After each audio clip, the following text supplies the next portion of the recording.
naubusan ng katwiran mo. Hindi ka naubusan ng katwiran mo kay Papa, kay Mama. Lagi na lang sila yung bukang bibig mo sa akin. Lagi mong pinapalabas na sila, lagi ang napakabait ng mga magulang. Parang lagi sila nagsasakripisyo. Pero nasaan sila? Hindi ko maramdaman. Nasaan sila? Nagbubulag-bulagan ka. Nilalabas mo lang yung mga ikakatwiran mo sa kanila, pero wala nang ibig sabihin yung kinakatwiran mo. Tama na? Bakit? Masakit ba ang katotohanan? Katotohanan na kinakalimutan na nila tayo. Tama na! Big step. Nilo kasi gago. Tinampa yung...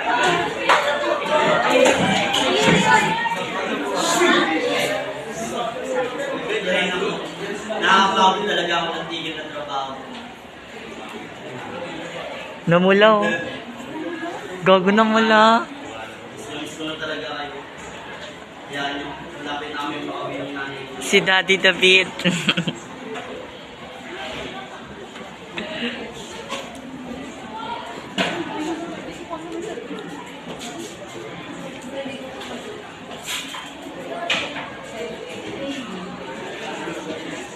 Next. May panganta. May Shanghai.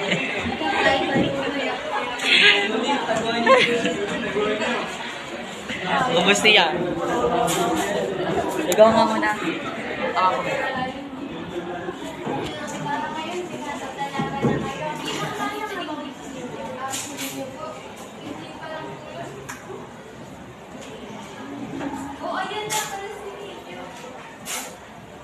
Anong nangyayari ako? Bakit ang daming tao? Kalimutan mo na ba?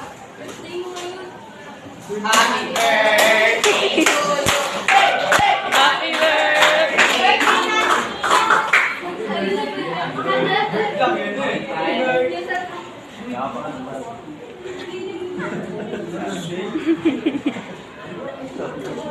Bakit na? Bakit? Kayo pang may ganang tanong kung bakit? Hindi nyo naman. Yan siya magsalita.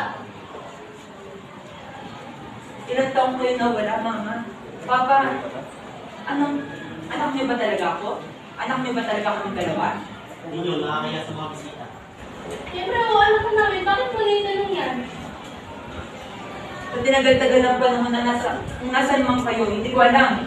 Ikaw, Papa, nasa Maynila ka ba talaga? Ikaw, Mama, hindi ko maintindihan kung bakit ganito. Hindi mo maiparamdam sa amin kung nandito kayo para sa amin kahit nasa ibang bansa kayo. O kung nasa naman talaga kayo. Humigit ka na. Nakakaya sa mga bisita. Alam nyo ba? Ilang events sa school ang hindi ko na-attendan dahil kasama daw dapat ang pamilya.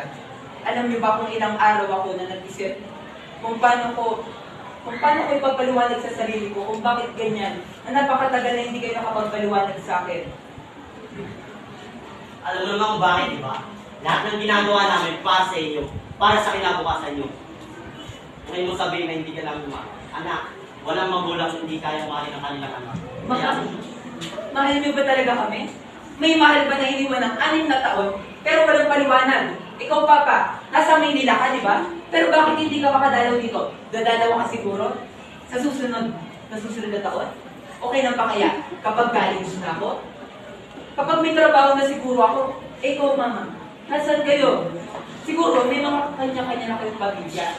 Siguro nagpapakasarap na kayo sa ibang bansa. Siguro may mga kanya-kanya na kayong kabit. Yan ba ang gusto mo? Ito ba ang sinasabi mo magpapakasal ko sa ibang bansa? Wala kang utang na lang, wala kang kwenta anak! Sorry, Mama. Hindi ko alam. Hindi ko alam. Mama. Hindi ko alam. Dapat ako nakalalat ng mga naranasan mo. Humingi ako ng tawad. Mama. Sana ako na lang nasaktan. Sana namatay na lang ako. Anak, huwag mo sabihin yan. Mahal ka namin ni Papa mo. Naiintindihan ka namin.